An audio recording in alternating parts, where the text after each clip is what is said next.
straps pulled tight, rivals in our sight. Crowd roars with delight, we play with all our might.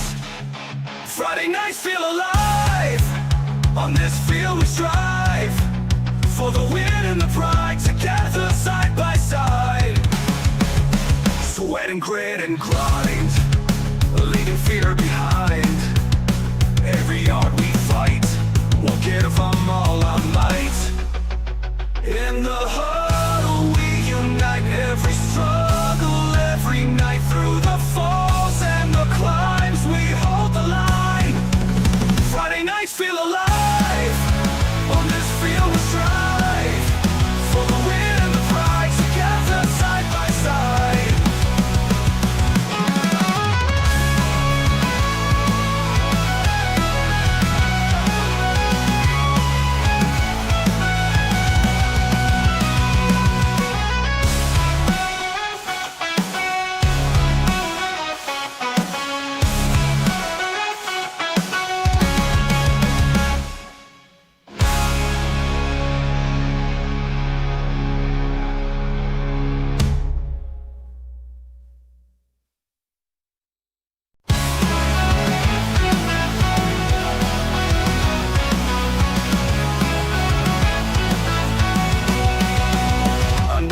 We stand, crescent dirt in hand.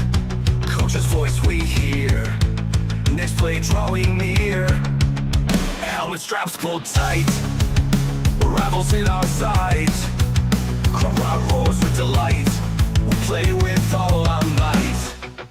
Friday nights feel alive, on this field we strive for the win and the pride, together side by side.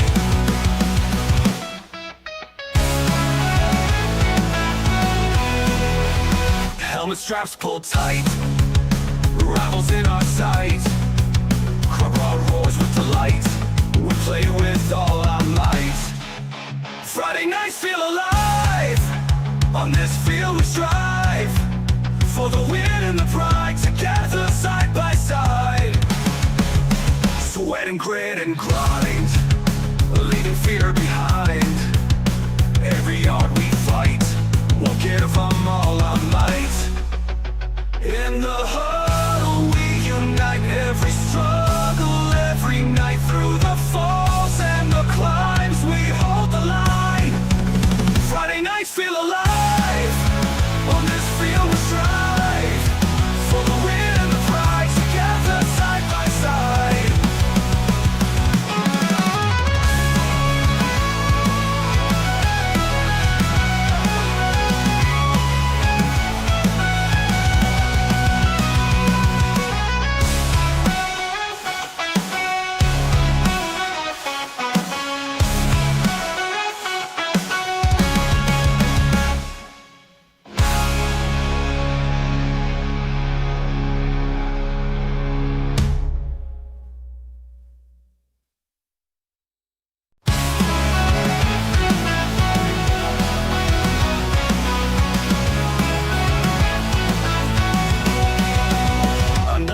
We stand, crescent dirt in hand. Coach's voice we hear, next play drawing near. Helmet straps pulled tight, rivals in our sight. Crowd roars with delight, we play with all our might. Friday nights feel alive, on this field we strive for the win and the pride, together side by side.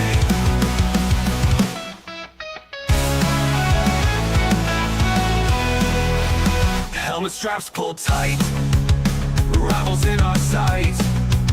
Crowd roars with delight, we play with all our might. Friday nights feel alive, on this field we strive for the win and the pride, together side by side. Sweat and grit and grind, leaving fear behind. Every yard we fight, we'll give them all our might. In the victory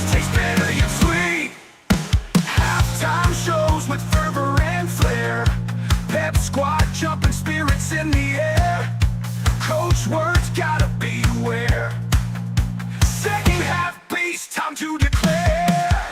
We fight, we scream under the lights. Drums beat, heart pumping just right. We run, tornado in the night. Glitter run, glory, it's alright.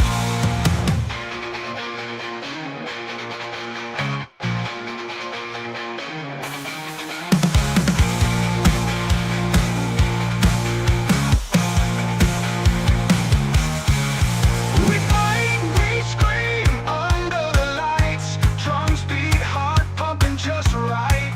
We run, tornado in the night. Glitter run, glory, it's alright. We fight, we scream under the lights. Drums beat, heart pumping just right. We run, tornado in the night. Glitter run, glory, it's alright. Glitter run, glory, it's alright. Glitter run, glory, it's alright.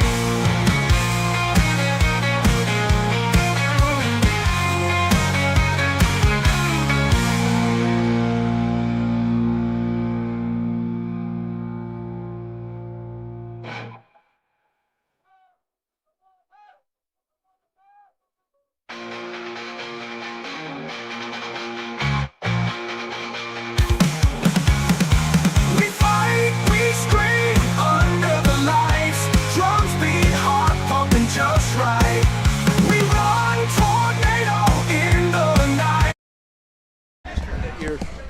Check 1 2 and a 1 2 3. I can hear it okay. It needs to be up a little louder. Check 1 2 1.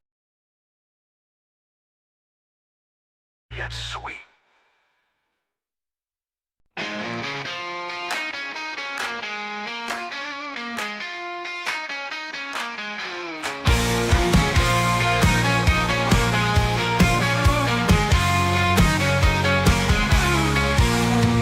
Underneath them big old Texas sky, lights glow high, can't deny.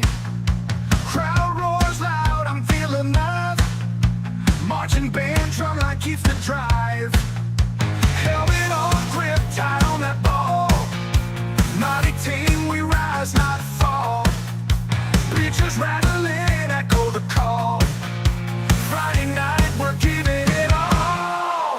We fight, we scream under the lights. Drums beat, heart pumping just right. We run, tornado in the night. Glitter run, glory, it's alright.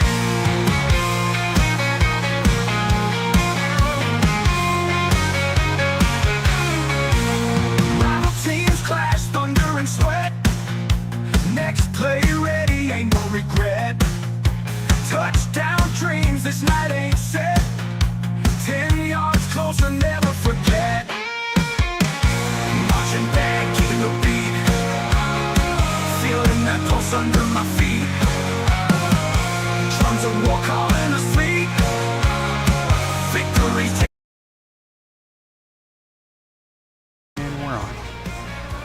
Well, it's a festive occasion here at Shenanigans Sports Bar and Grill, along with Luke's Cage. This is Bobcats Insider live on Concho Sports Network.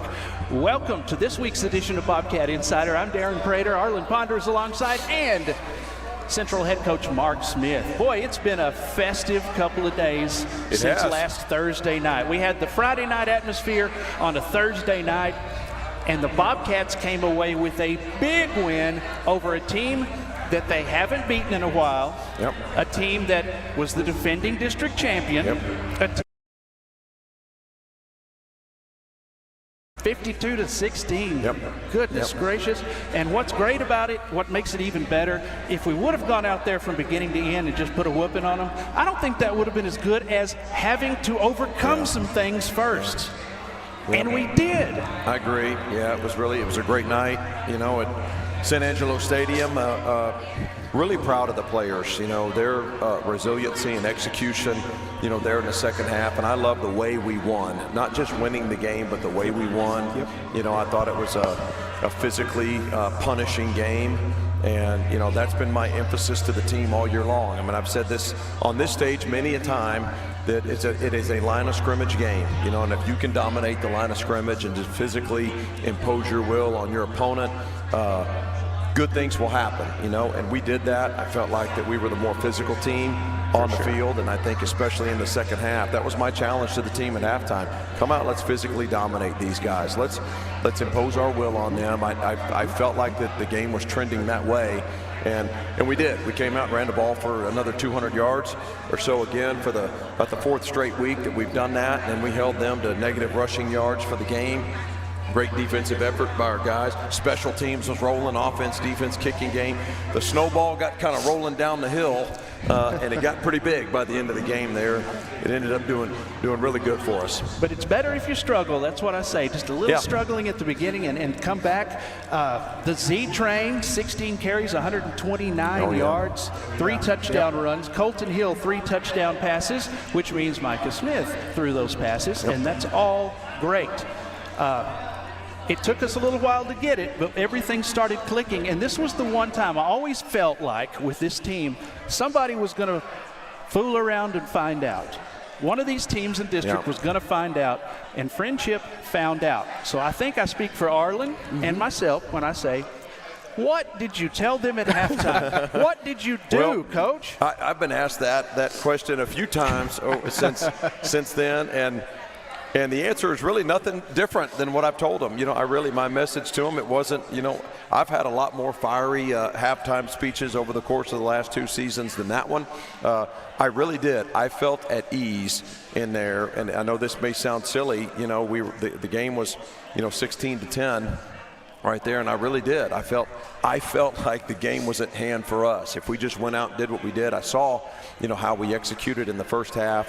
You know, there were some miscues there and some things, but I really felt comfortable. You know, I think as a coach, you know, 27 years of watching games and seeing your teams play, I had a comfort in that game. I said, okay, I know, you know, where we are. Defense was dialed in. We had affected the quarterback in the first half, and I said this last week, if you can affect the quarterback, doesn't mean you're always going to sack him, you know, but if you can affect him, we had hit him, we had rattled him a little bit. He was kind of keeping his eyes on the rush more than he was on the routes and the coverage that were downfield. I knew we had affected the quarterback. I knew we were going to be strong in the run game against those guys, and I knew, you know, our physicality on offense was going to show up, and it certainly did. I came out, I told the guys I'm going to be aggressive here in the second half. We tried the onside kick to open the second half, didn't get it. Yeah. They really showed a tendency, their middle guy bailing out in there, and I thought we had a chance to get that, just didn't quite hit it well enough. That was about the only thing that Caleb Holbert didn't do with excellence during the game. Yes, the big 50-yard field goal he banged at the end of the half.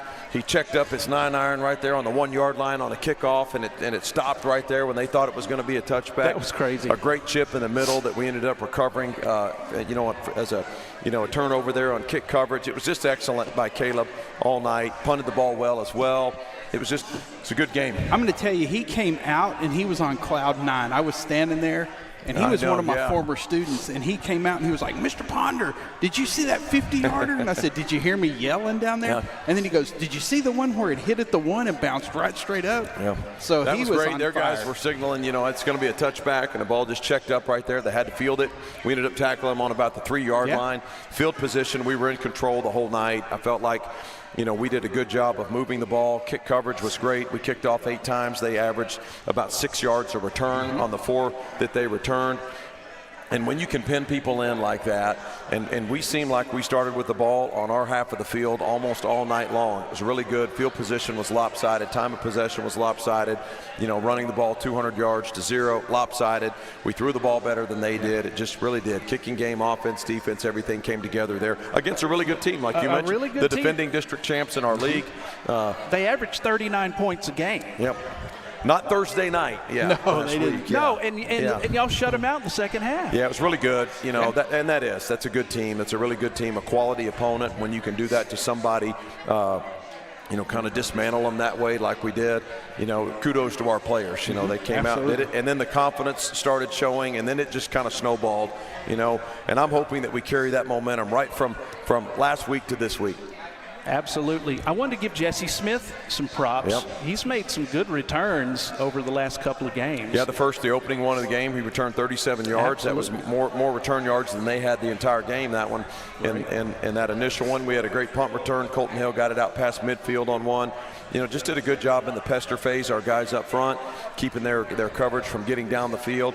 We had 2 returners back there, so one of them just kind of get it clean for the other one, and let's see what we can go get. Really well, sound game all the way around by the Bobcats. Good momentum. And I talked about blood in the water. Yeah. That's what that defense was like. It was like they tasted that blood in the water. You felt it. We had 4 3-and-outs on defense. That's really tough on an offense when, sometimes you're not going to always go down and score every time, but if you can flip the field and get some first downs and move the ball, 4 3-and-outs, that's tough. On an opposing offense to be able to overcome that, gets the ball back to us quickly. And the way we were running it, throwing it, doing a little bit of everything, we knew we'd keep them off balance and kept moving the ball and scoring, getting in the end zone. Really good job by the Bobcats. We had the last few teams decided that Colton Hill was not going to participate as much as we would like him to. But when you do that, we have 3 running backs that are going to hit you right in the mouth, and all 3 of them did. We talk about the Z-Train, but Elijah Allen did well, Darius Hewitt. Which one is Turbo? Elijah Allen is Turbo, yeah. Wish we would have known that earlier. Elijah Allen is Turbo. Darius Hewitt, no nickname for Darius. We say other the than D-Train, the Z-Train, and Turbo, I guess. There you go. That's it. That's good. Well, and I talk about, I was talking to a Giants fan and said, you remember that Thunder and Lightning, what they had? That's what they remind me of, because Z-Train is such a downhill runner. He is. Darius is a move side to side, and then you bring in Elijah Allen, completely different running style. Yeah, they all have different styles, all bring different qualities to the field whenever they're out there. We have confidence in all of them, and so it's really good when you can keep those guys fresh and kind of rotate them through, and they got great legs on all of them. I knew that the play of the game for me that I knew that it was really over was the first play of the fourth quarter, where the Z-Train slips one out, 49-yard run down our sideline, and I love it because we got the tight end just mauling a guy on the edge, Kasner dribbling, Colton Hill pancakes the DB that's over him, and then Gavin Johnson's on the outside, and he's stock blocking this guy all the way out of bounds, about 25 yards down the field. Z-Train hits the hole. The defender's coming on over to get him, and Xavion just said, I'm going to lower my head right into you. Yes. Okay, and he did. And that moment, that speaks to me. That's how I envision San Angelo Central football being physically dominant, guys doing their job all over the field. They don't have the ball in their hands, but they're crushing their assignment right there. And to me, that was the moment. I'm like, okay, yeah, this one's almost all but done. And Kasner got our first. Didn't he catch it right on the sideline for a big gain to get our first down?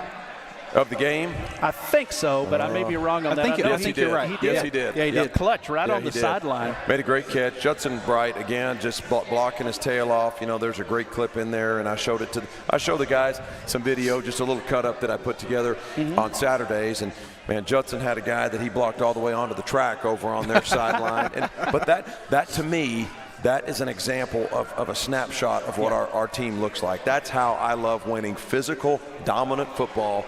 Again, it's a game of one man with his hands on another man trying to move him against his will, and the Bobcats succeeded in that last week. Intimidating when you see those tight ends motion and come together your way, because somebody's going to get hit, somebody's going to get blocked. Well, I love, our number one personnel grouping this year has been 12. We play with 2 tight ends a lot on the field, and I'm really proud of those guys. From when I got here a year and a half ago, the previous system here didn't use any tight ends at all. And, those 2 guys were playing offensive line, as they told you last week or so when they were here. They were offensive linemen. And now to get them out there moving in space and blocking like linemen, but athletic and skilled enough to go out and run routes and catch the ball. Really proud of those guys in our offense. What did you see in them?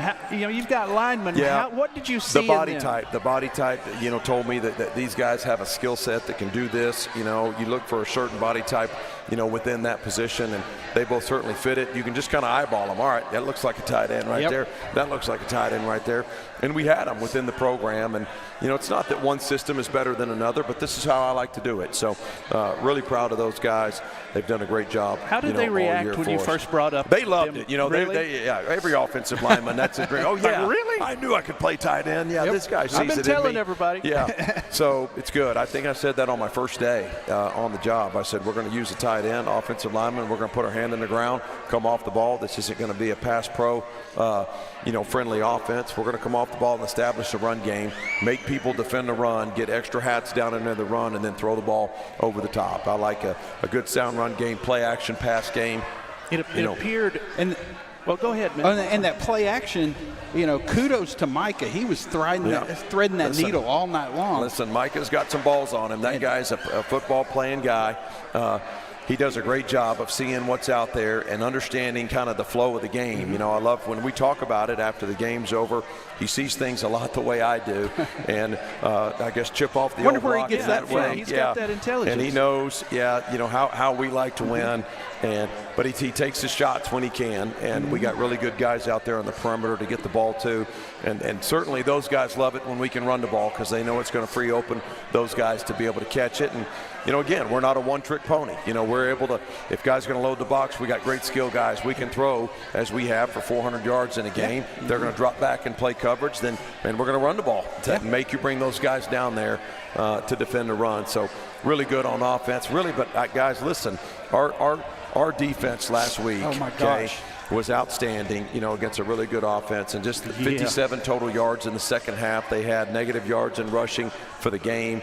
A team that averages almost 40 points a game, to be able to do that to them, kind of dismantle them that way. Second half shutout, 4 3-and-outs, tackles for loss, sacks, fumbles that we recovered. Points. Yeah, I mean, just a really, really good win. I look back on it, and my career, a lot of wins in there. This one ranks right up there somewhere towards the top of just establishing game control, not relenting it at all, and just keeping the momentum going on our side. Great game. Talk more about the significance of that win coming up. On the defense, I did want to say, Riley Onez sure does move fast for a big guy. He got another sack. He did. Riley got another one right there, 2 weeks in a row. Right. The big fella's been back there in the backfield and getting them down. So, we're going to need that again this week. Another good offense that we're going to face with a quarterback that can move around. So we need Riley and all the big guys right there to get in there and go. And is the Van Missel going to slam somebody down again? Yeah. We were debating over whether he actually did that or not. Yeah, I didn't think he did right away. I went back and watched the tape a little bit. Yeah, he got a little slam in there. Yeah, it was a little slam. That's exactly what Arlen said. After watching it, I'm thinking, maybe a little. Maybe they were right a little bit on that He's call. like the Incredible Hulk. He's a nice kid, but you wouldn't want to make him angry. You wouldn't like him when he's angry. And another double-digit tackle game for him. Great job, by Mason. But been the leader of our defense this year. Just done a great job there. And Cabo de la Garza, we say his name a lot. Yep. But there's another name, Chris Walker. Yep. Seawalk got the scoop and score, got it in the end zone, defensive touchdown. Man, that was crazy. Scooped it up around, the 1.5, I think. Yeah, about the 2, and then he just fell right into the end zone. And I have a video of this. With about 5 minutes to go in the game, I still didn't want to jinx it. I'm like, at what point is it okay? At what point is it okay to say we're whooping this team? We are putting a whooping on them. I don't want to jinx it. There's 5 minutes left. Well, Parker Havercroft, who's done a great job. Great center. He did it for us with his dance. We call it the Croft, where he was. I mean, he was out there dancing. I didn't see that. Yep. Have to go back and look for it. Show it to me. He summed it up for everybody, how everybody was feeling with that dance, and he was getting down.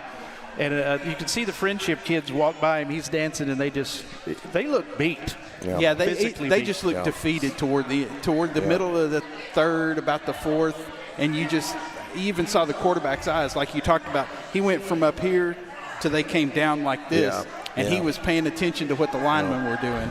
It's hard to break a team, and that's about as close as you can get to doing it. And I feel like our guys did a great job of just staying in the moment. I think we've talked about their resiliency all year.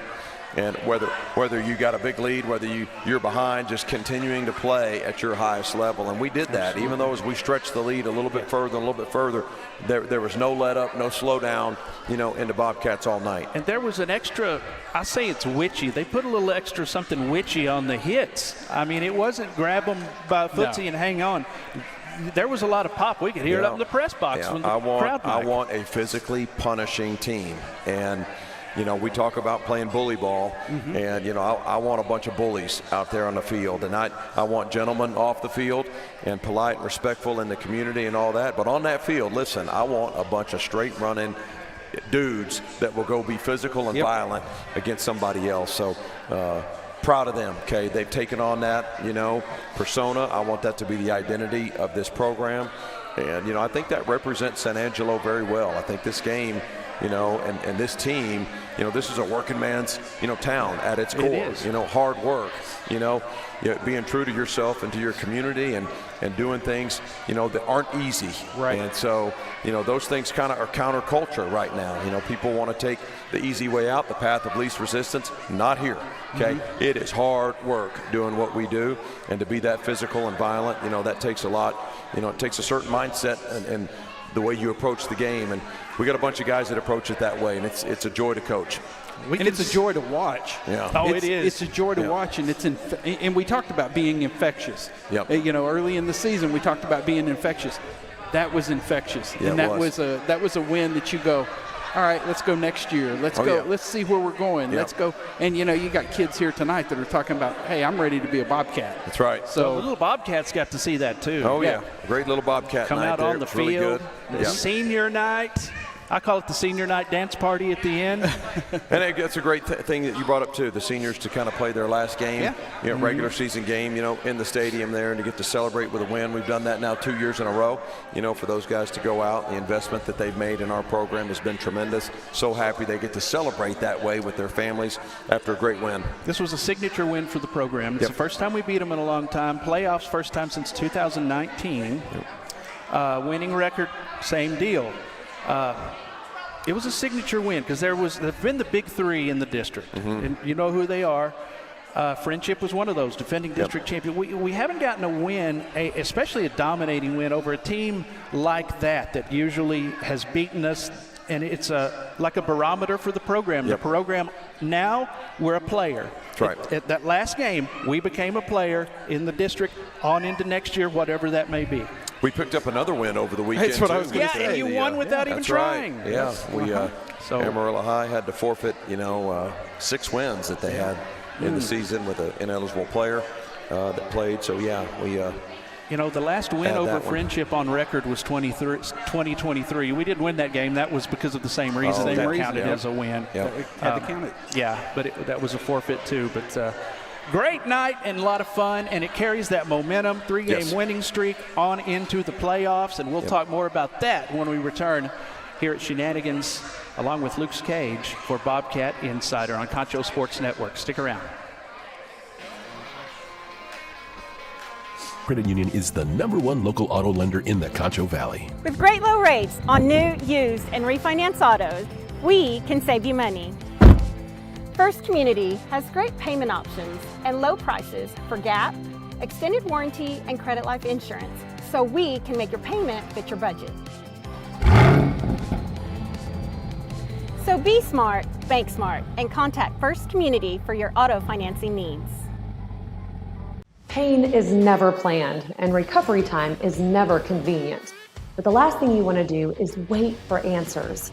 At Angelo MRI, you are more than a number. We can get you results within 24 hours at a price you can afford. So when you need to get back into the game fast, tell your doctor you want to go to Angelo MRI. We hope you don't need us this season. But in case you do, remember, it's your health, your choice, your MRI. At Schertz Landscape, we care about the quality of trees that you put in your landscape. Therefore, we grow our trees here locally in the Concho Valley. As a certified arborist, I not only care about the quality of your tree being planted, but I am also qualified as a tree risk assessor. I can evaluate the health of an older tree or the risk that it may have to you and your property. Come see us at Schertz Landscape, where we care about the quality of your trees.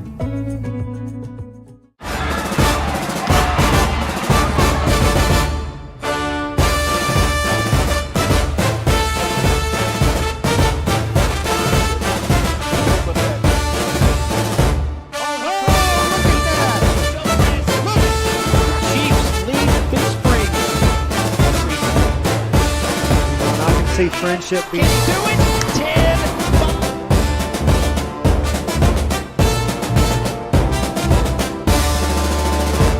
had. Welcome back to Bobcat Insider. I'm Darren Prater along with Coach Mark Smith and Arlen Ponder. Playoffs. Playoffs. Hear that? It's playoff time. And this Thursday night, we're going to go back to a place where we're 1-1. Hopefully be 2-1 by the time the night is over with. At Ratliff Stadium in Odessa. We'll be the home team, correct? We are. We're the home team in the game. All those kind of details got worked out. You know, Rodney Chant, Mark Baker, our athletic administration within the school district do a great job of kind of help set up all the scenarios and throughout the course of the week. And there were a lot of them that we had to work through there. We knew we were in. We didn't know exactly who it might be depending on everything that happened in El Paso. We had the staff from Eastwood was at our game. They were watching. They had finished and won the district championship there. They were going to play the loser of our game. And so they were there watching, just ready to talk, kind of make those arrangements there. We knew that if that was the case, the game would be in El Paso. But then the winner of the game was some different scenarios. Didn't know who it could be. Could have been El Paso Coronado, could have been Pebble Hills. It could have been in El Paso. It could have been hosting a game if it were Coronado, or it could have been a neutral site game. So Coach Chant had worked it out with the athletic director there in El Paso after talking with myself and then them with their coach that we agreed to play that game. If it were them and we were both the 3 seed, it would be in Odessa at Ratliff. And then we came back Friday morning, got on the phone with them, a conference call, and worked out the rest of the details that we would be the home team when we were there. Talked about the official chapter that we're going to use in the game. All those different things kind of behind the scenes that have to get worked out in that. So we made all those arrangements, and they're in place. And so we're excited to go back to Ratliff. It's a familiar place for us. We've been there twice this year. We are going to be on the other side now, put our fans on the home side. We'll be in the home locker room, which is really a duplication of the visitor side. It's a little bit different, but not too much different. So it's going to be a great night. The weather's going to be perfect. You know, I like going back to a place that's familiar. Right. You know, our guys will certainly be comfortable in that environment, ready to go play. Hey, the last time we were at Ratliff, the officiating, we were talking about this. I guess we can appreciate how thorough they were, because they'd throw the flag. Oh, yeah. Then they'd talk about it a minute. Then they'd go talk to you about it. Then they'd call the Supreme Court and get a 3/4 majority. That's right. Then come back and decide there wasn't a penalty. They did. We started making fun of them about where they were going to eat. They're really just deciding where they're going to eat. They're not really talking about the They play. walk over really to you. I did try said, to make Mark, it you're right. going to eat with us? Oh, come on out. Well, you know, we were, because it took forever. We were going to play the Jeopardy theme every time. So Pebble Hills. Pebble Hills, we're what going do to we use the know? San Antonio chapter of officials. They'll come and officiate the game, so we're happy about that. We agreed that it would just be a chapter that neither of us used this year. So we talked about San Antonio and Austin. We settled on San Antonio chapter. But we're going to have a great team, 7-3, same record as we have. Coming in, Pebble Hills has really, if you look at the history over the last 4 or 5 years, they've kind of been the steady team, you know, in that league. And it's a good team. One common opponent this year. They played Midland High back in the second week of the season. That's a long time ago. It's a 13-12 win for Pebble Hills. They came to Midland and played at Astound and beat them 13-12. Scored late in the game to kind of take the winning touchdown there. But I watch all of the games. I pay a little bit more attention to the games most recently, the last 3 or 4, when you're really looking, because teams are still trying to form their identity at the early part of the season. But nonetheless, it's a little barometer of them. They're a big physical bunch. They're going to have a bunch of good-looking players out there, well coached. They don't give up many points. If you look at the schedule, not a lot of teams have scored a whole lot on them. Don't give up many points. They take advantage of things offensively. They kind of grind out and thug out some wins, which is a sign of a resilient team. Which we do as well. Yeah, sometimes we do as well. We have to. I'm expecting another similar to a 2-6A 48-minute slugfest. But they run ready to go. But don't they run a 20? They run a lot of, near as I was watching, they were running a lot of 20 personnel. Yeah, they're more 11 this year. Yeah, with what they got a tight end that they like to put in the backfield. They split him out wide. He's a good player, you know, but we're going to see a little bit of that as well. More spread type stuff, 10, 11 personnel that we're going to see from them in the game. But yeah, they definitely have several running backs that have carried the ball, caught the ball out of the backfield. We'll see a little bit of 20 as well. But yeah, this is going to be a good matchup, good team. You know, just looking at it right down the list, you know, if you win 7 games, you're doing some things right. So yeah.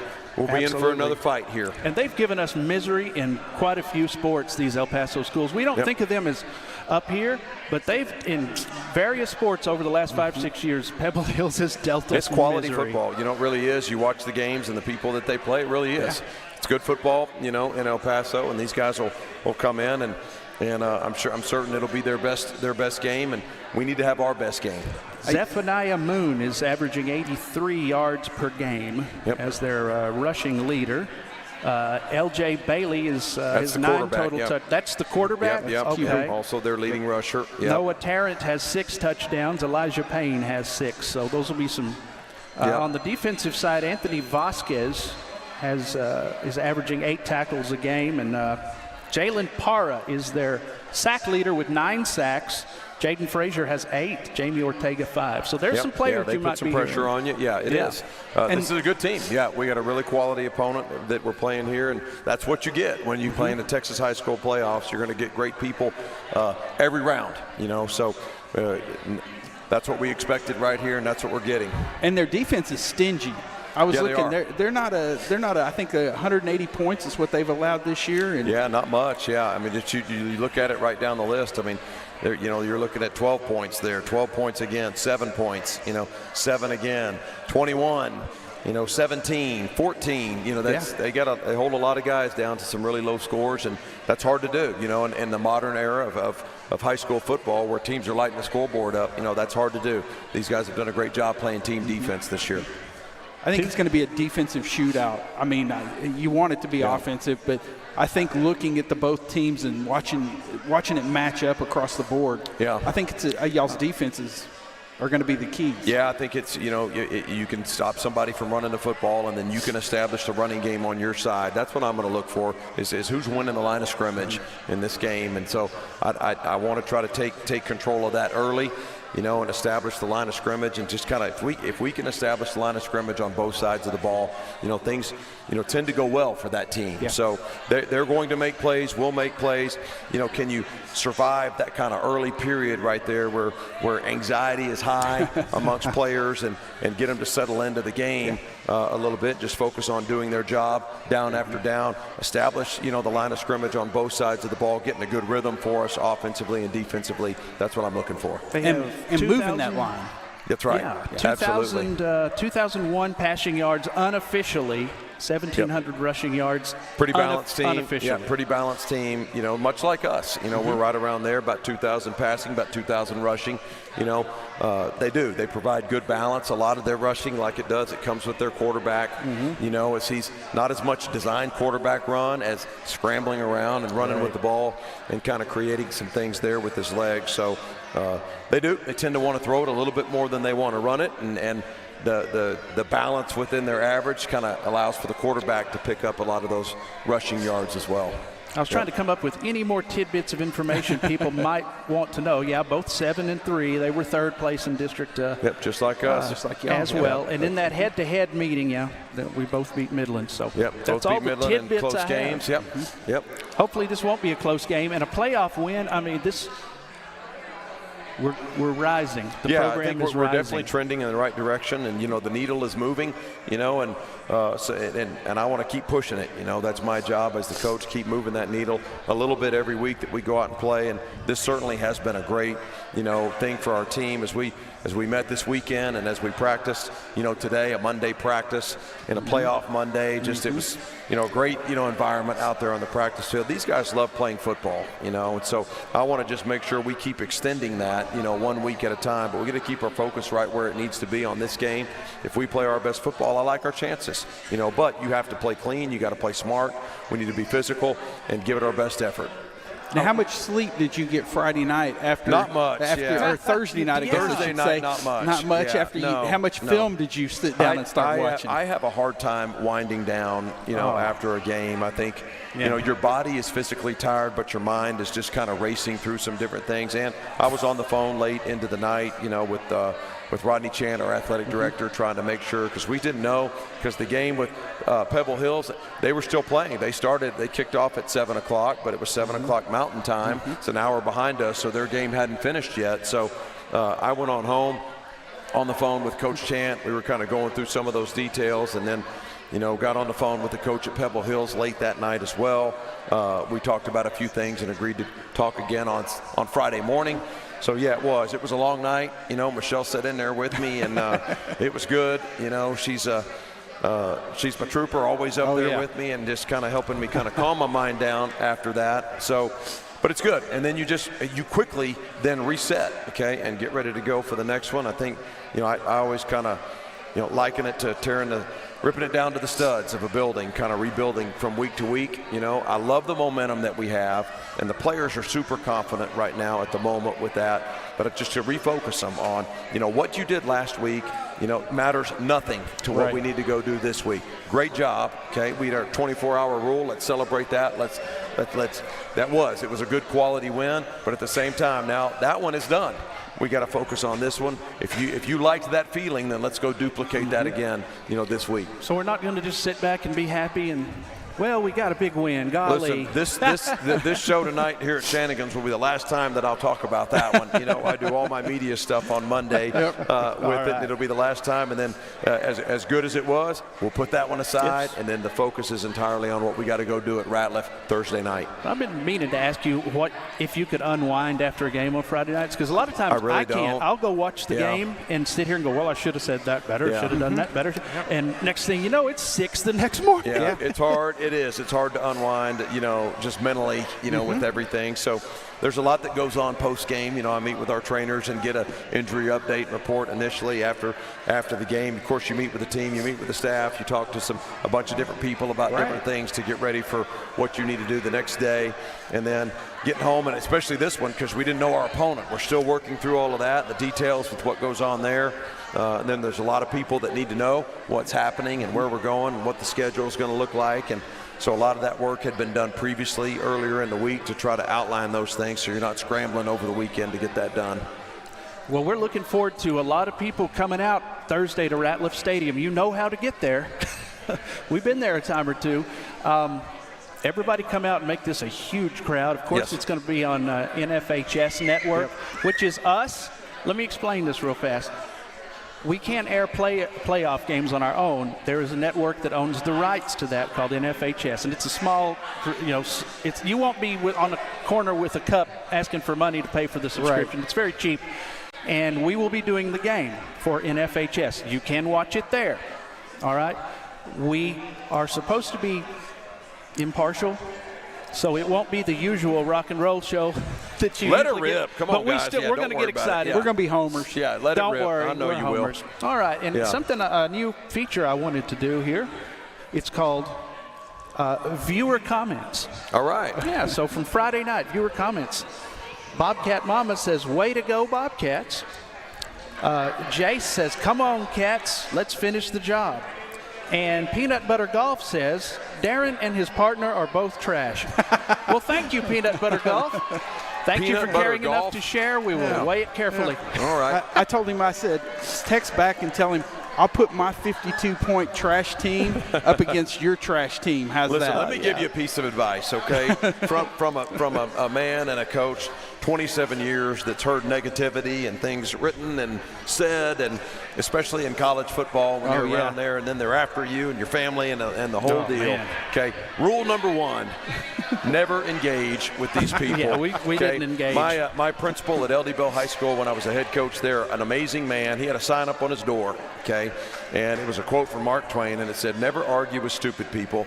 They will bring you down to their level and beat you with experience. Solid. So I've never forgotten that. Nope. Okay? These people that do that have no idea what goes into what goes on, and they're fearless behind that. So don't engage. Exactly. Hey, Move I was on the radio for 20 years. I got told how bad I was every morning by somebody, and I know, coaching is on a whole different level. So Dr. Field said it best. Your best response? Thank you for caring enough to share. We'll weigh it carefully. Yep. Well there done. You go. Yeah. Well done. Hey, so Coach, I was going to ask you. So doing, not knowing who it was you were going to play. Yep. How did that affect you, y'all getting, I guess, prepared? You've seen Midland Lee. You've seen Permian. You've seen all of them, and you know what they're going to look like.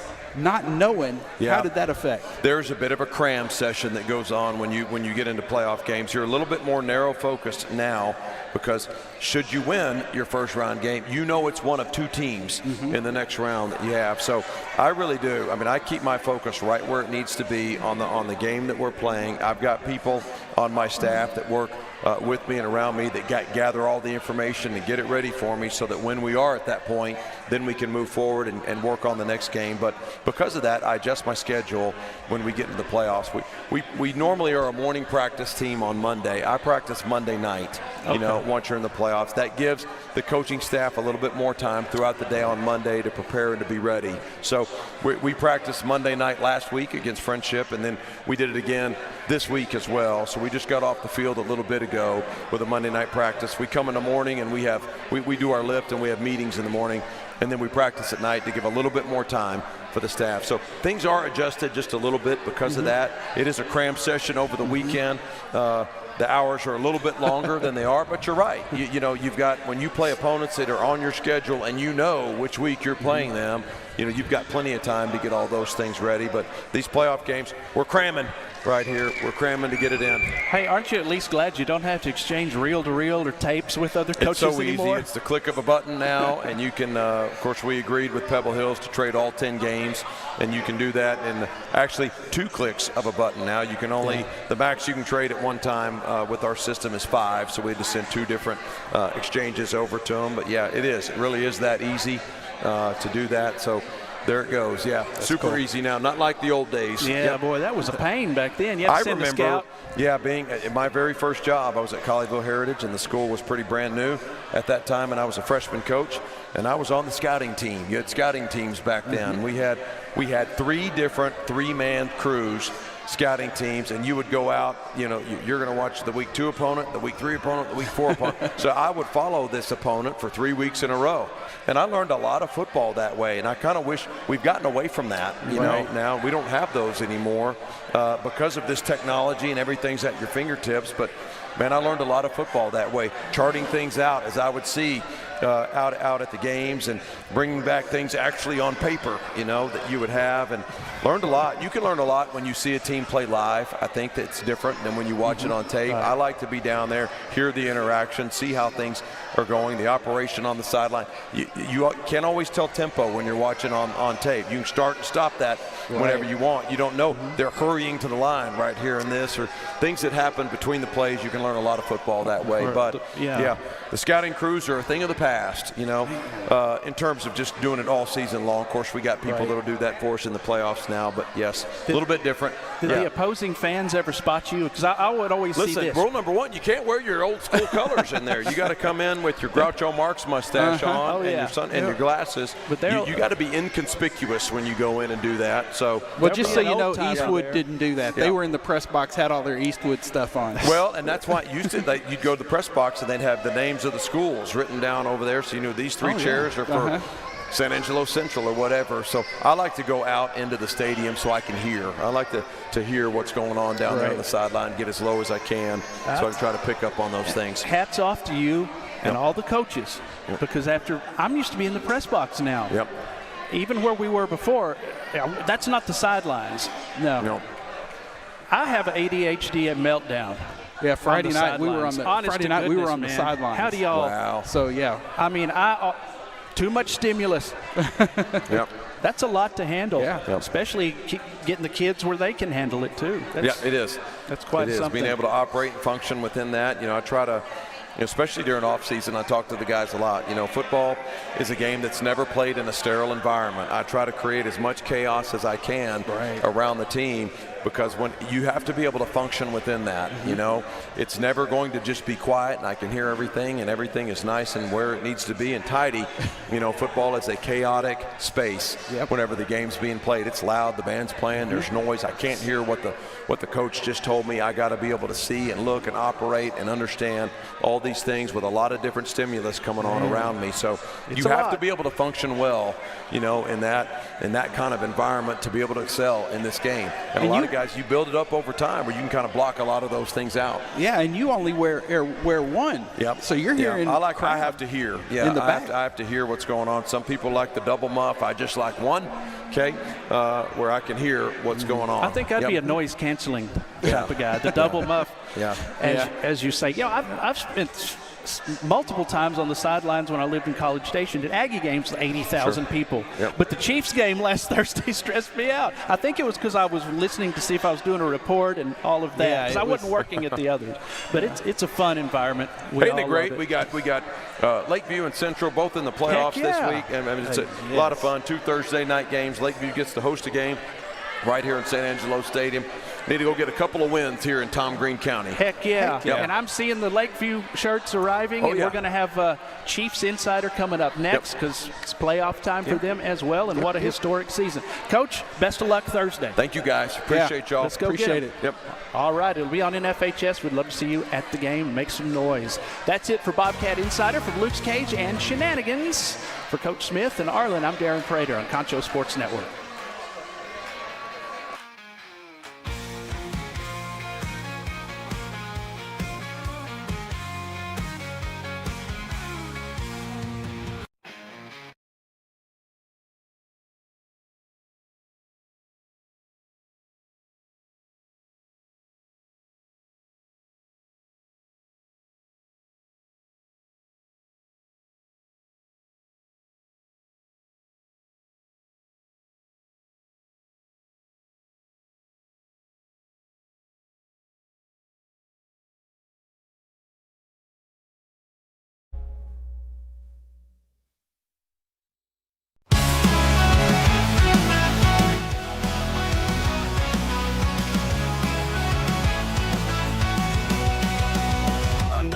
We stand, crescent dirt in hand.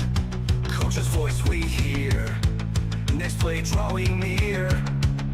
Helmet straps pulled tight, rivals in our sight. Crowd roars with delight, we play with all our might.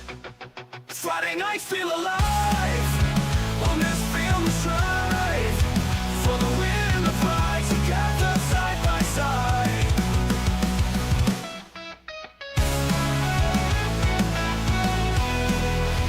Helmet straps pulled tight, rivals in our sight. Crowd roars with delight, we play with all our might. Friday nights feel alive, on this field we strive for the win and the pride, together side by side. Sweat and grit and grind, leaving fear behind. Every yard we fight, we'll give them all our might. In the huddle we unite, every struggle, every night. Through the falls and the climbs, we hold the line. Friday nights feel alive, on this field we strive for the win and the pride, together side by side.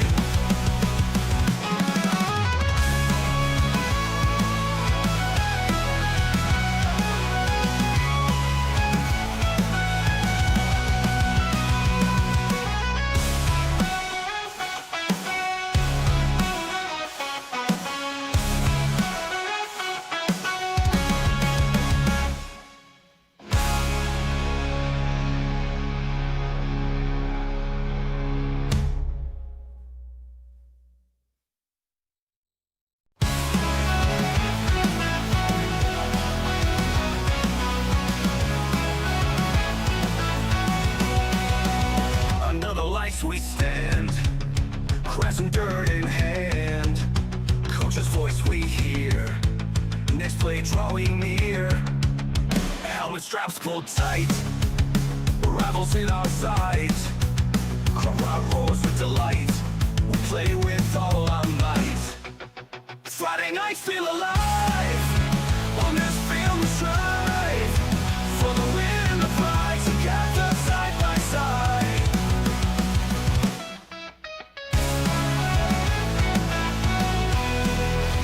Helmet straps pulled tight. Right, we run tornado in the night. Grit run glory, it's alright. We fight, we scream under the lights. Drums beat hard, pumping just right. We run tornado in the night. Grit run glory, it's alright. Grit run glory, it's alright.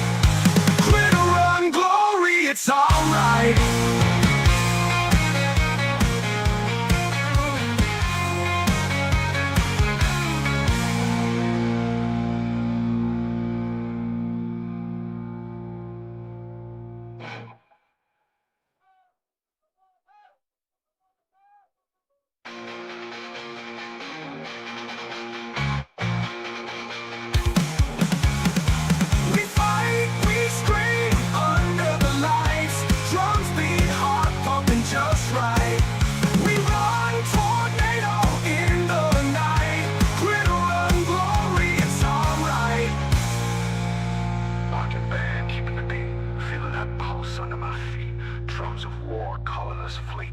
Victories taste bitter yet sweet.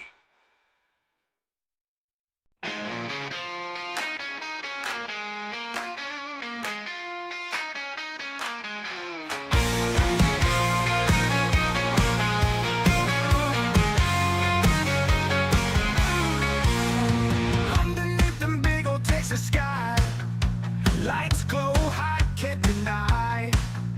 Crowd roars loud, I'm feeling love. Marching band drum line keeps the drive. Helmet on grip, tight on that ball. Naughty team, we rise, not fall. Bleachers rattling, echo the call. Friday night, we're giving it all. We fight, we scream under the lights. Drums beat, heart pumping just right. We run, tornado in the night. Glitter run, glory, it's alright.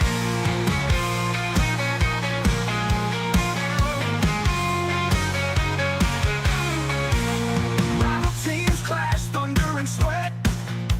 Next play ready, ain't no regret. Touchdown dreams, this night ain't set.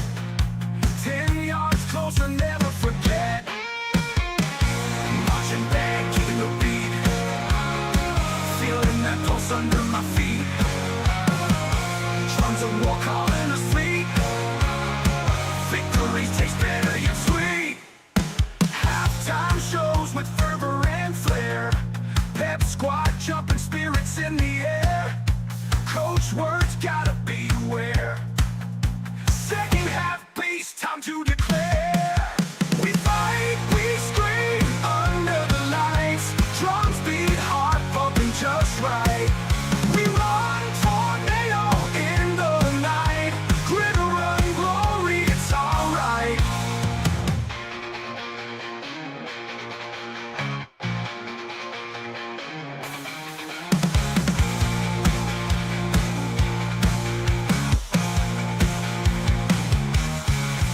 We fight, we scream under the lights. Drums beat, heart pumping just right. We run, tornado in the night. Glitter run, glory, it's alright. We fight, we scream under the lights. Drums beat, heart pumping just right. We run, tornado in the night. Glitter run, glory, it's alright. Glitter run, glory, it's alright. Glitter run, glory, it's alright.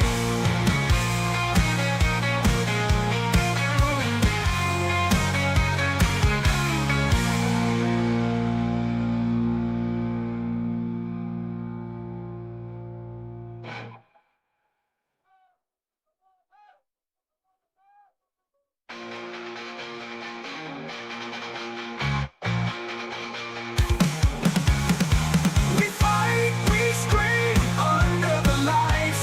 Drums beat, heart pumping just right. We run, tornado in the night. Glitter run, glory, it's alright. Marching band, keeping the beat. Feeling that pulse under my feet. Drums of war, colorless fleet. Victories taste bitter yet sweet.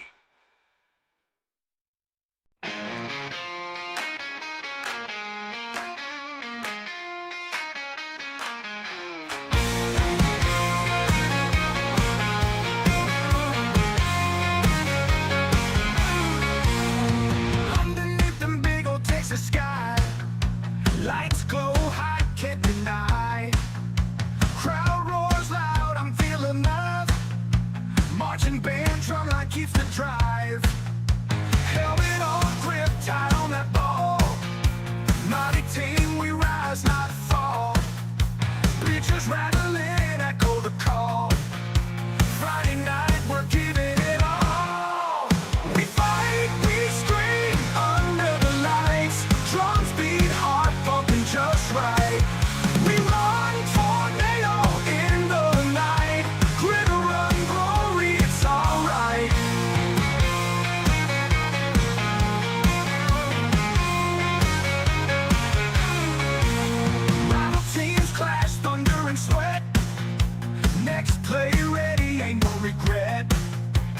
Touchdown dreams, this night ain't set. 10 yards closer, never forget. Marching back, keeping the beat. Feeling that pulse under my feet. Drums of war calling us fleet. Victories taste better yet sweet. Halftime shows with fervor and flair. Pep squad jumping, spirits in the air. Coach words gotta beware. Second half beast, time to declare. We fight, we scream under the lights. Drums beat, heart pumping just right. We run tornado in the night.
Hey, welcome to Chiefs Insider, where you find out the latest about the Lakeview Chiefs here at Shenanigans Live. Have a great crowd tonight, and we are brought to you by Luke's Cage and Shenanigans here on Chiefs Insider. Well, Chad had to be somewhere tonight, so you're stuck with me and Art.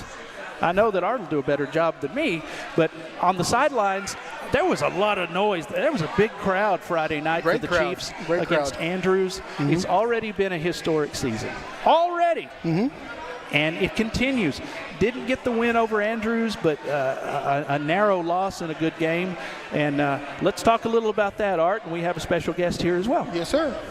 We got Richard Wallowitz with us. Tell us again what you coach, sir? I coached outside linebackers, and I was a head freshman coach this year. That's right, okay. Coach Wallowitz, thanks for being on, man. Yes, sir. Appreciate you being here. Yes, sir. Yeah. I'll tell you what, just being a fan of Lakeview, being a graduate of Lakeview, ex-teacher, ex-coach there, I'm so proud, gleaning with pride of how Lakeview has done this year all year long. I mean, it's just been a great year. Even the 3 losses, my God, we at least, we were fighting till the end. Yes, sir. It could have gone our way. But at any rate, I can go back, 20, 30, 35 years, and this is like one of the best seasons we've ever had. Yes, sir. As far as production, team scoring, things like that. The pride that's going on at Lakeview, the Lakeview side of town. So I'm totally excited about it. And we're going to be there Thursday night. Hey, it's all for the marbles, the big marbles, yes, Hey, Art, going for another trophy. Yes, sir. Can I do the nostalgia rabbit hole for a second? Yes, sir. It was 1996. Quarterback Sterling Gilbert. They were the last district champions. Okay. We've already gotten the first winning season of 21 years. The scoring record against Pecos, who have to play Stephenville this week. So it's already been a historic season. I was going to say 94, 95, 96. Those were some 3 good years for Lakeview, just historically. I think Sterling was a quarterback his sophomore year, his junior and senior year. Yeah, they got playoff wins. I just remember, and I tell people all this at the time. I go, I remember, I think I was at Lockhart, Texas at that time. And, of course, we didn't make the playoffs in those years because we had Hayes Consolidated and Smithson Valley in our district, and only 2 teams went to the playoffs, and those teams were pretty super at that time. So I remember coming home for Thanksgiving, and on the Thursday, or whatever, leave Wednesday night or whatever. So we have Thanksgiving, and then Friday we wake up and they say, hey, Lakeview's playing at Lubbock. I want to say Jones Stadium. It could have been the other stadium across town. They change so often, I can't keep up. But I told my brother, hey, let's go to Lubbock and go watch Lakeview play. And we went to that area game. I think it was the second round of the playoffs.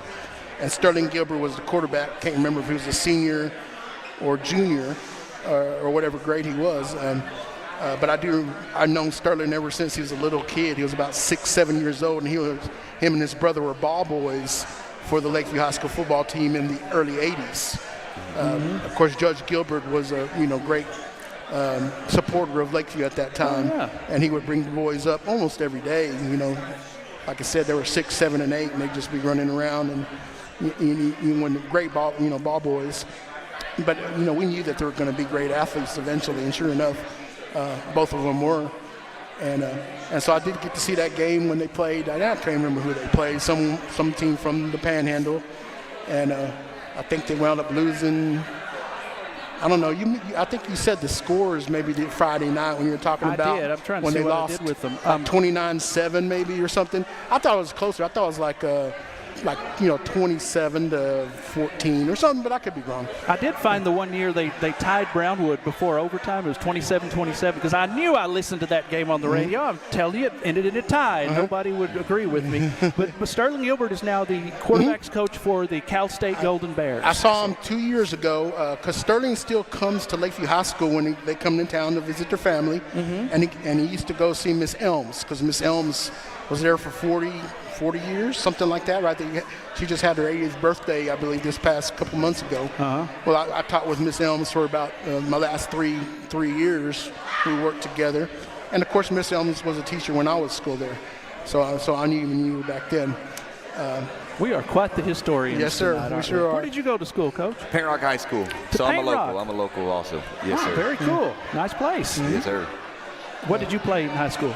I did everything. I was football, basketball, track, cross country, tennis. I did everything. We got Paint Rock 2A? Indians, right? 1A. 1A? Yeah, I want to say they were 1A at 1A, that yes, time. sir. That's cool. That's what's cool about small schools like that. You can play offense and defense in every sport you Every want. sport, And start in every one. Yeah. That's pretty cool. And might even have girls playing. Every now and then. I know my hometown did. She was a bruiser, too. I've seen that. In junior high, we had a girl that played football with us. In junior high, not in high school, but I know Mason had a girl that played pretty well in the secondary no more than 4 years ago against Wall. Yeah. Well, let's okay, proceed. I just wanted to go down the nostalgia rabbit hole a minute. All right. Well, I guess we can talk about a couple things we can talk about. Definitely want to talk a little bit about Lampasas because that's who our opponent is. It's a team that I'm very familiar with because I lived in Coppers Cove for 14 years, and Lampasas was 20 miles away. And I knew a bunch of coaches in Lampasas, had a bunch of buddies up there. Went to Lampasas all the time because they have great food and great, restaurants there, and so very fond memories of Lampasas. Yeah, I don't want to even ask you about the restaurants because we'll get on a 30-minute Yes, sir. tangent. Well, they got Storm's Burgers. I don't know if you've ever heard they of have Storm's. that in Hamilton, Texas, too. There's only a couple of them in Texas. There's not many of them. See what I mean, Coach? But it's like the 40s, 50s, hamburger joint. It's great. I love. Every time I go by Lampasas, I'll stop by Storm's and get something. But anyway, kind of wanted to talk about Lampasas. They're 8-2, 2-2 in their district. Of course, they're in there with Stephenville and Brownwood. And we all know that. But they and I was looking through their schedule, and they played some 5As. They played a couple 4As. Yeah, they played the Battling Billies and beat them 52-14 in week one. Yes, sir. Fredericksburg. Let's see okay. They played Killeen Chaparral, and they barely beat Killeen Chaparral, who wound up last place in their 5A Division I district in that Killeen district. So, I kind of wonder, what was going on there. They beat the U-Dogs of Waco University. Well, they beat Wimberley. Wimberley's won a couple state titles here. Yeah. I had a buddy got mine coaching there for a while. Waco University, is that what you just said? Speaking of state championships, they beat Lorena 42-35. I saw that. Lorena The Leopards. That was in 3A when they won state, right? Or was it 4A? They were 3A. Yeah. I remember Lorena and all of them were very good. Of course. And then they played Brownwood tough. I mean, that's kind of 4-point loss. 3-point loss. I got 39-42. Or you got 38 or? I have 38-42. No, Yeah. it's 39. I'm 39, sorry. okay. My bad. I don't have my glasses on. You're right. You know what? It is 39-42 on my glasses are looking foggy. Yeah, you got it. They beat Burnett. They played a tough game against the only same opponent that us and Lampasas have is Burnett, and they beat Burnett. They beat Burnett 28-23, and of course we suffered a real close loss, to Burnett. Again, that's I'm thinking we probably could have won that game if things went our way. Stephenville, of course, everyone's having a hard time with Stephenville. Yeah. They managed to score 9 points and give up 47, so maybe Stephenville was mad that day. And of course, Marble Falls played them tough. They're just a 3-7, and they didn't win any district games.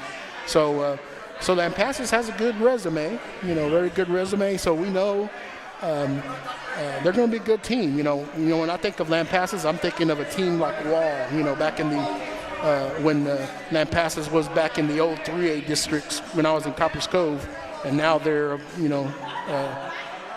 4A Division I. They're probably not too far from going up 5A Division II, I bet, because I know Lampasas is growing and growing and they got money there. Is that true? I did not know that. I heard that all the time I was in Coppers Cove, was that Lampasas had a bunch of millionaires in that and county. They are the Badgers. They're the Badgers. They got a new high school about 10 years ago, and new football stadium, new everything. It's going to be a challenge, Coach. What do you know? What do you know about them? What's the game? Don't give us the game plan, but what are your thoughts on this team? They're fast. They've got some fast skill players and got some size on the O-line and the D-line, but I think we match up well. I think we're fast on the outside too, and we've got the D-line and the O-line to stand with them. They're a good team, but I think we're getting well prepared for them. You remember Lampasas' famous student athlete, right? Right? Who was that? Johnny Lamb Jones, remember? Oh, he went to Lampasas. No kidding. Well, I think he won state. We are treasure trove of fun facts tonight, aren't we? 200 back in, and that was like in the late 70s. Yeah. You guys, I guess one of the struggle points has been against the run. Do you believe that that's what happened last week against Andrews? What happened with our run defense?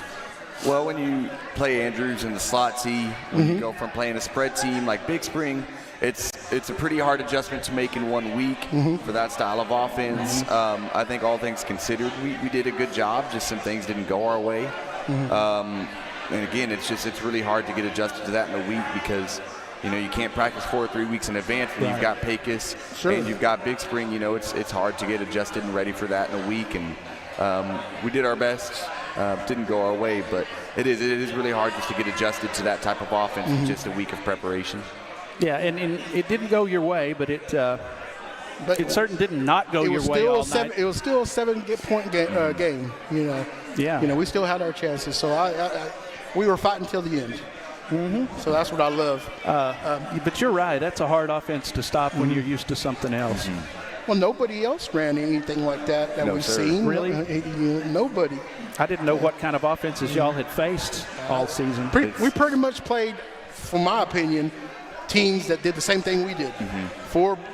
Spread, shotgun quarterback, pretty much. Pecos did some power spread, some of the more tight run formations, and we played them really well. I think we had a really good preparation for Pecos. I think we prepared well for Andrews as well. We played them much better than we have in years past. And you can see that, there's not a huge difference in the two teams. I think we are still the better team. But it could go either way on any given night with you guys. Y'all could probably beat them 3 out of 4 times. Yes, sir. And I can tell that, we're closing the gap there and we're being competitive and it's a couple things that didn't go our way that night. And how did our JV finish up? Because I don't remember they were 9-0. They finished 9-1. Okay. Lost Andrews by 1 point in Andrews.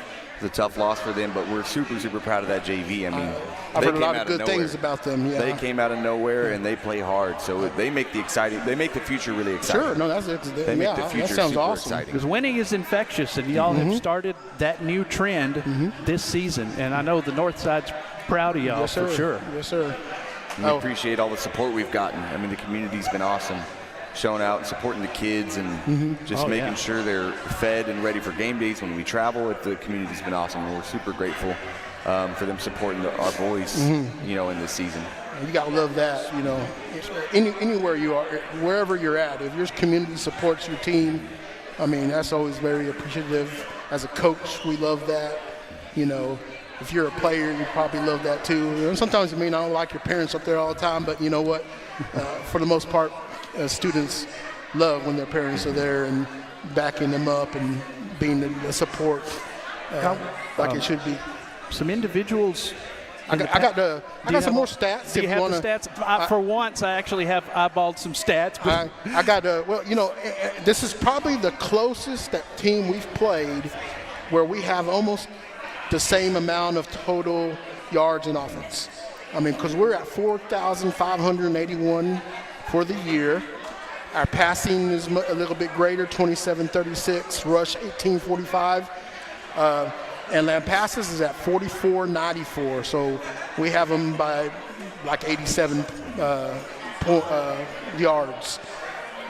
Their passing is 1559 and their rush 2435.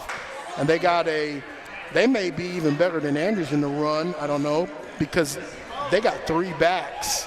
Now they got 2 backs that are both almost at 1,000. And then they got a third back that's maybe their quarterback. One of them's their quarterback, who's at 400, and the other's about 150. So it seems like they got a small stable, like Andrews did. Andrews had 4 or 5 running backs that were not bad, you know. So they have a couple really good running backs. 15, he's fast. He plays with speed. And, they have 21. He's a strong runner. They both run well between the tackles. But it's similar to things we've played before this season. Not anything too crazy compared to what kind of offense they run. They're a power spread, or just Okay. you could just call them spread as well, kind of like us. Kind of like, okay. Let's see here. Jaden McElwain. McElwain, 68 receiving yards a game. He's their top receiver. KJ Reed is averaging 96 rushing yards a game. Wesley Stevens, 80. So there's a couple of their top guys. McElwain has 7 touchdowns. Stevens has 5. KJ Reed has 4.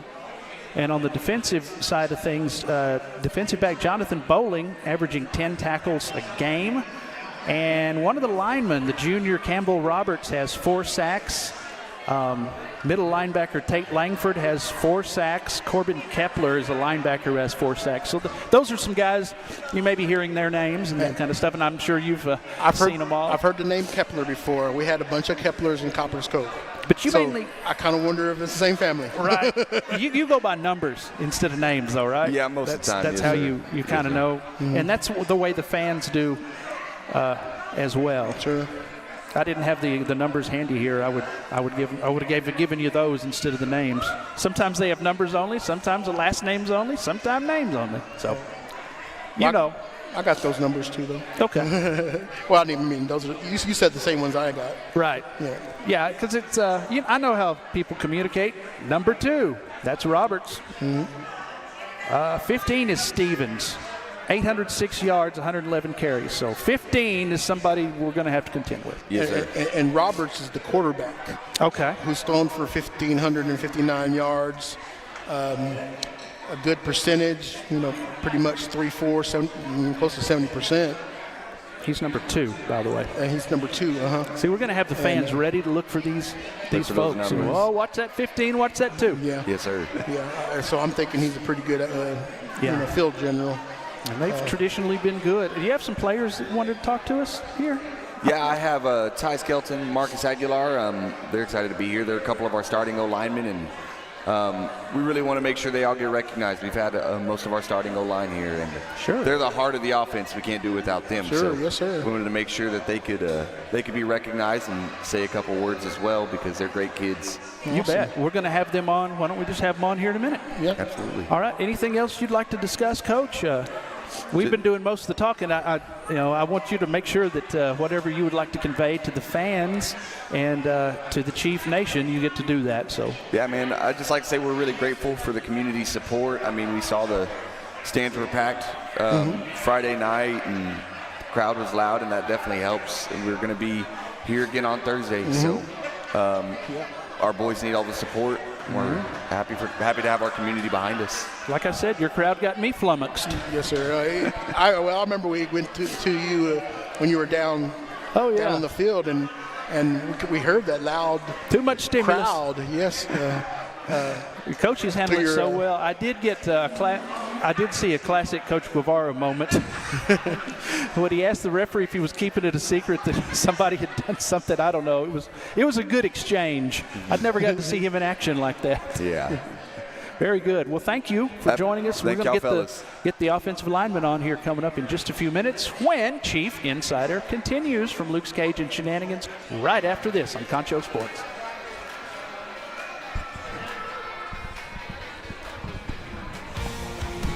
Yep.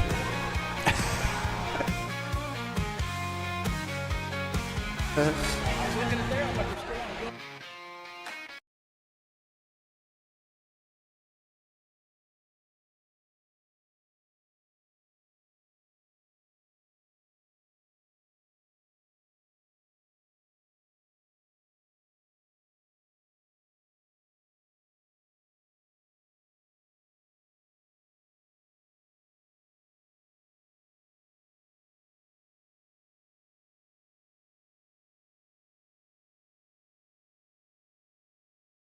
San Angelo, it's time to invest in your home and protect your future. Olivas Restoration and Solar, your trusted partner in roofing, solar, insulation, and fencing.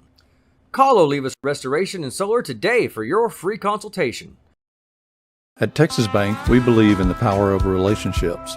Our roots are our customers, the lifeblood of our business. We're more than just a bank. We're your trusted financial partner, committed to building lasting connections and providing personalized service that exceeds your expectations.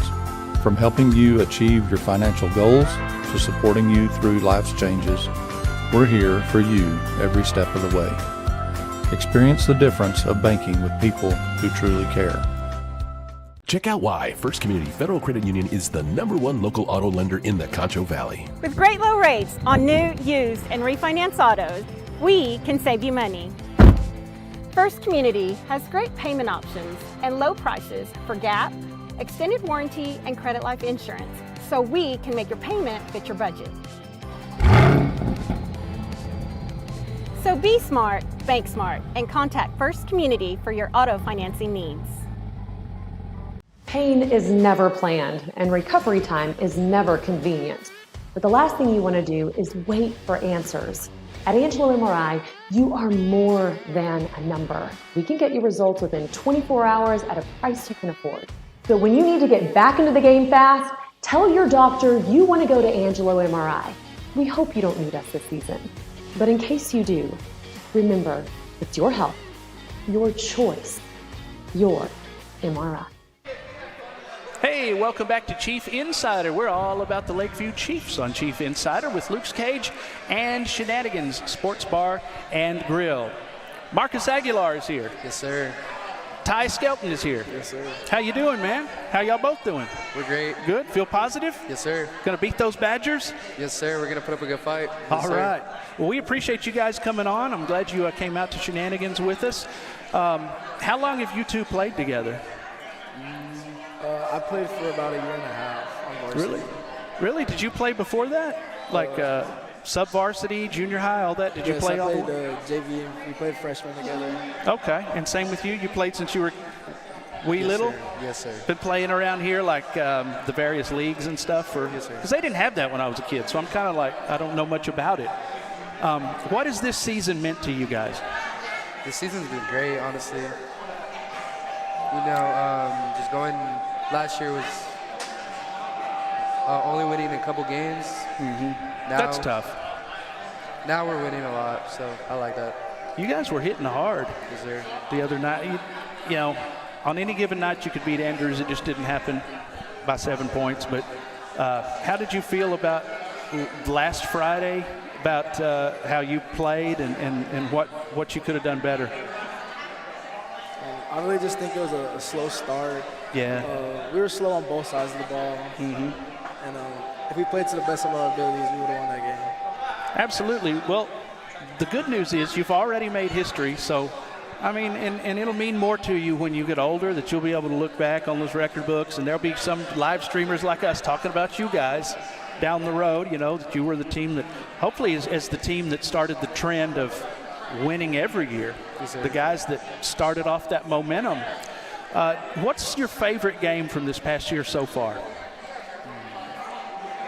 The one where you hung 70-something points on somebody? On Pecos? Poor Pecos, goodness. Pecos. Y'all couldn't let your foot off the gas? gas? I had a pretty good game that game. Man. So what else? Any other games that – because there's been some close ones y'all pulled out that we were nail-biting. I was watching them like, oh, they're going to do it. Probably homecoming against Lubbock and then Pecos. Yeah, Definitely. I think Lubbock was the one that was really exciting, man. Yes, right down to the wire. But even the games that y'all have lost have been very narrow. So Lampass is a very winnable game. What's y'all's ritual before a game? Starting with you, Marcus. My Music ritual or the team ritual? Your ritual, individually. Probably just listen to music, honestly. Yes, really? Sir. What do you listen to? I listen to a lot of Drake. Ding! That's the most popular answer. Yes, sir. A lot of Drake that gets you pumped up to play? Yes, always. What about you, Ty?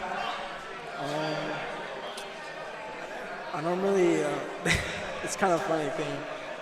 they have a team dinner, and I don't go. That's part of my ritual. Oh, really? Yeah. And y'all are cool with that? Like that's his thing? You just let him do it? Like, still a teammate? Yes, sir. That's your thing. That's your thing. You trying to be a rock star that didn't show up? I really just try to stick with the same schedule every time. It's normally just a normal day. What do you guys have for dinner before game? Uncrustables? A lot of Uncrustables. Dude, those are the best, especially when they're frozen. I see a lot of college teams eating those. I'm glad that y'all have picked up on that because those are great. I just had a few before I came up here. So very cool. Any funny moments that y'all want to talk about with Coach or anything hilarious that y'all? I thought Coach Guevara, I'd never seen him in action getting on the refs. That was pretty funny. I like the Lubbock play, the very last play of Lubbock. They were angry, weren't they? Yes, they were angry. Yeah. Too bad. And you were laughing all the way to the locker room, right? Yes, sir. All right. So what do you guys, do y'all want to continue to try to play football after high school? Because it won't be the same mainly, because this is your brothers, right? Well, if you do, we wish you the best. And you've already made the Chief Nation really proud. Yes, sir. And go beat those Lampasas Badgers. Yes, go sir. get it done. I know you guys need to get some rest and all that, so I'll let you do it. And we'll go ahead and wrap up the show here. Thank you. Yes, sir. Ty, Marcus, we appreciate it. Thank you. And say hi to your parents. Hi, Mom. Brothers, sisters, all that. Okay. Go get them, Chiefs. And that wraps it up for Playoff Chief Insider from Luke's Cage and Shenanigans. I'm Darren Prater. Art, thank you. Thanks to Shay Harris, our producer. We'll see you next time on Concho Sports Network.